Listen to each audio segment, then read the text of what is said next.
اب یہ قصیدہ پڑھ رہا ہے جناب عقیل، جناب ام البنین کے خاندان کا لمبا قصیدہ پڑھا، بہت پیارے پیارے اشعار ہیں جو جناب عقیل نے پڑھے۔ مجھے یہیں پہ نہیں رکنا، بات آگے لے کے چلیں۔ اللہ نے فرمایا عقیل جائیے اس گھر سے رشتہ پوچھئے۔ اب جناب عقیل گئے حزام کے ہاں، اور عرب دستور کے مطابق 3 دن مہمان رہے۔ ہاں یہ عربوں میں دستور تھا، بڑے خاندانوں کا شرفا کا دستور تھا، شرفا کا یہ دستور تھا۔ یہ مہمان آتے ہی 1 دن میں واپس چلا جاتا، اسے توہین سمجھتے تھے۔ آج تو ہمیں انتظار ہوتا ہے نا کہ جلدی جلدی کیا نوش فرمائیں گے، تو آپ کتنے بجے تک نکل جائیں گے؟ شرفا کا دستور تھا کہ مہمان کم از کم 3 دن گھر رکھو تاکہ اسے ہمارے خسائل کا پتہ چل سکے۔ کسی کے گھر جاؤ تو پتہ چل جاتا ہے کہ خصلتیں اور عادات کیا ہیں۔ چاہتے تھے حزام کے عقیل 3 دن رکے، عرب دستور کے عین مطابق تقاضۂ شرافت کو مد نظر رکھتے ہوئے جناب عقیل 3 دن، متوجہ ہے موضوع پہ کہ نہیں، 3 دن تک مہمان رہے۔ تیسرے دن جناب حزام اب آئے۔ اب جو جناب حزام نے جملہ کہا، میرے اندر جملہ پڑھنے سے پہلے ٹھنڈک آ رہی۔ جناب حزام جناب عقیل کے پاس آ کے بیٹھے، آ کے کہتے اے رئیس مکہ،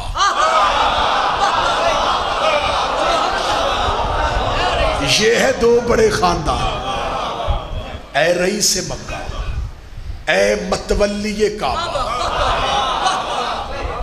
اے امیر بطحا، اے خاندان بنو ہاشم کے چشم و چراغ، اے ذریت ابراہیم، اے شجرہ طیبہ کے میٹھے ثمر، ہائے ہائے ہائے،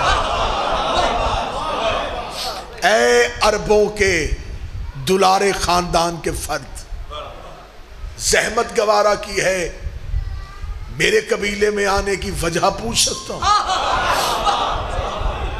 جناب عقیل نے سر اٹھا کے کہا اے بنی کلاب کے سردار، اے عربوں کو بہادری کے فن سکھانے والے حزام، اے وہ حزام جس کا نام عرب کے بہادر اپنی تلوار کے قبضے پہ لکھتے ہیں،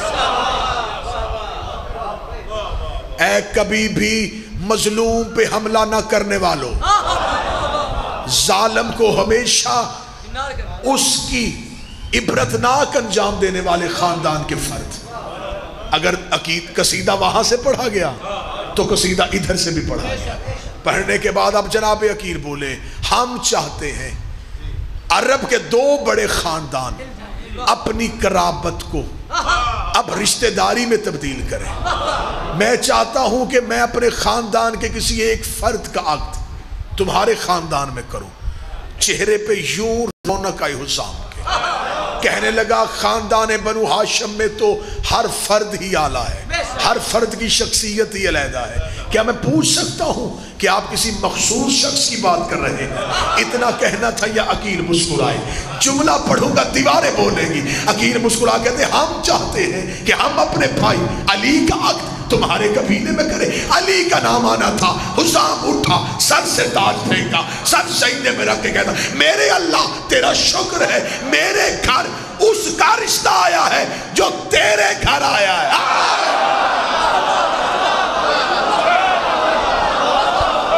میرے اللہ تیرا شکر ہے، میرے گھر اس کا رشتہ آ گیا۔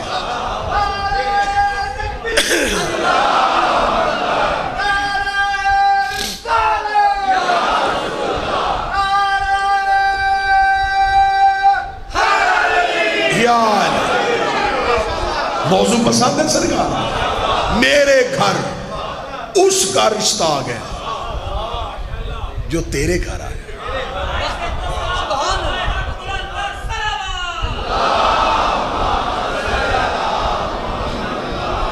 اے عقیل خوش قسمتی کی انتہا، میری بیٹی اس گھر میں بہو بنے گی جہاں محمد کی بیٹی ہے۔ اگلی سطر پڑھوں تو سید مجھے دعا دینا، جناب حزام بولے با خدا میں اپنی قسمت پہ رش کر رہا ہوں، میرے گھر کی بیٹی اس دہلیز کا سجدہ کرنے جا رہی ہے جہاں تارے سجدے کرتے ہیں۔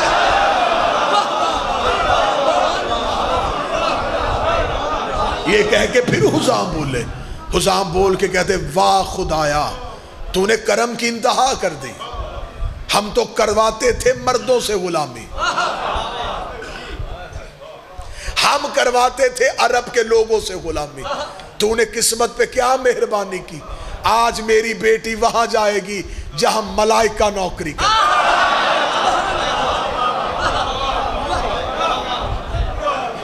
آنکھوں میں خوشی کے آنسو، دونوں ہاتھ ماتھے پہ رکھے گا، شکریہ عقیل تم نے اس خاندان کو اس قابل سمجھا کہ ہم وہی والے خاندان کے ساتھ رشتہ داری میں منسلک ہو جائیں، لیکن دستور عرب اس بات پہ حائل ہے، شرافت کا تقاضا مجھے مجبور کر رہا ہے، مجھے بیٹی سے پوچھ، یہ ہے شریف خاندانوں کی نشانی، یہاں گھر جا کے رشتے نہیں دیے جاتے،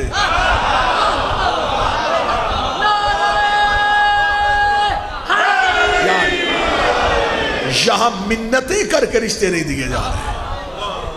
اتنے بڑے خاندان کا فرد بیٹھا اور باپ کہہ رہا ہے کہ میں بیٹی سے پوچھوں۔ گھر کے اندر آئے، جناب فاطمہ کلابیہ کی ماں سے کہا پردے کا انتظام کرو، میں بیٹی سے بات کرنا چاہتا ہوں۔ گھر کے اندر پردہ لگا، حزام پردے کے باہر بیٹھے، جناب فاطمہ کلابیہ پردے کے اندر بیٹھے۔ جناب حزام نے آگے کھڑا کیا ام البنین کی ماں کو، کھڑا کر کے کہا پوچھئے بیٹی سے کہ ہمارے مہمان خانے میں عرب کا بہت بڑے خاندان کا فرد عقیل اپنے بھائی علی ابن ابی طالب کا رشتہ لے کے آیا، آپ اس رشتے کے بارے میں کیا کہتی ہیں؟ اب سطر سننا اور دلوں میں عباس کی مودت کو سمندر بنا دینا، اتنا کہنا تھا کہ جناب فاطمہ کلابیہ پردے کے پیچھے سے بولی، دیکھے کہتی اے اماں جان، ہمارے خاندان کی مستورات کو یہ خبر نہیں ہوتی کہ ہمارے مہمان خانے میں کون مہمان ٹھہرا ہوا ہے، ہم اس بارے میں کبھی دلچسپی نہیں لیتی کہ ہمارے مردوں سے کون مرد ملنے کے لیے آیا ہے، مجھے اس بات سے غرض نہیں کہ 3 دن سے وہ کون سا باعزت فرد ہے جو ہمارے گھر کا مہمان بنا ہوا ہے، لیکن اماں میں یہ جانتی ہوں آج تیسری رات ہو گئی، ہر رات ایک بی بی میرے حجرے میں آ رہی ہے، ہر رات ایک بی بی میرے حجرے میں آ رہی ہے، اماں میں اس کے چہرے کی زیارت سے محروم تھی، اماں یہ جو کل والی رات گزر گئی ہے جب وہ بی بی میرے حجرے میں آئی، اماں مجھے عزت قبیلہ کی قسم ہے وہ بی بی اکیلی تو نہیں تھی، اس کا ایک پلو مریم نے اٹھایا ہوا تھا، ایک حوا نے اٹھایا ہوا تھا، ایک آسیہ نے اٹھایا ہوا تھا، ایک سارہ نے اٹھایا ہوا تھا، وہ بی بی میرے قریب آئی، اس نے اپنے ہاتھ سے ایک چاند نکال کے میری گود میں رکھا اور رکھ کے کہا مبارک ہو تو میرے بیٹے کی ماں بن رہی ہے، تو میرے بیٹے تو میرے بیٹے کی ماں بن رہی ہے،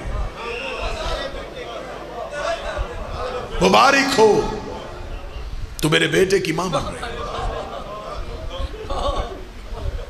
جناب ام البنین کہتی ہیں، اور جناب ام البنین کی والدہ نے بھی ایک خواب دیکھا تھا، میں جناب ام البنین کی والدہ کا خواب سناؤں گا، پھر ام البنین کا خواب، پھر حقیقت عباس اور آپ کو سلام۔ جناب ام البنین کی والدہ گرامی کہتی ہیں کہ میں نے خواب دیکھا تھا، ابھی ام البنین دنیا میں نہیں آئی تھی، بی بی کہتی میں نے خواب دیکھا ہے کہ آسمان سے بارش کے قطرے گرے اور میرے ہاتھ پہ آ کے جم گئے اور ایک ہیرے کی صورت اختیار کی، بی بی کہتی میں نے خواب میں مٹھی کو بند کر لیا، صبح کو خاندان کے سب سے بڑے بزرگ کے پاس گئے، جا کے پوچھا خواب کی تعبیر بتائیے، بزرگ نے ماتھا چوم کے کہا اللہ تجھے ایک بیٹی دے گا جو بہت باعزت اور بانصیب ہو، مٹھی بند کرنا اس بات کی تعبیر ہے اس کی حفاظت کرنا۔